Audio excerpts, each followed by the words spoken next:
ప్రపంచం మొత్తం గుర్తించిన గిరిజనుల జాతర ఏదో తెలుసా? అదే మన సమ్మక్క సారలమ్మ జాతర. సమ్మక్క దేవతగా పుట్టలేదు. ఆమె అడవిలో పుట్టిన సాధారణ గిరిజన మహిళ.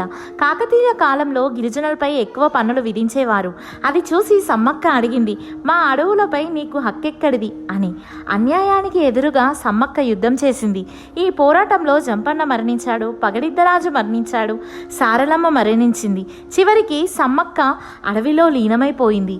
ఆమె శరీరం ఎవరికీ కనిపించలేదు. కేవలం పసుపు కుంకుమలు మాత్రమే అక్కడ లభించాయి. అప్పటి నుంచి ప్రజలు సమ్మక్కను దేవతగా పూజిస్తున్నారు.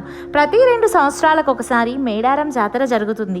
ఇక్కడ విగ్రహాలు ఉండవు, అగరబత్తులు ఉండవు, ఆడంబరాలు ఉండవు. ప్రకృతి మధ్యలో సరళంగా పూజ చేస్తారు. ఈ జాతర గొప్పతనాన్ని గుర్తించి యునెస్కో మేడారం సమ్మక్క జాతరను ప్రపంచ సాంస్కృతిక వారసత్వంగా గుర్తించింది.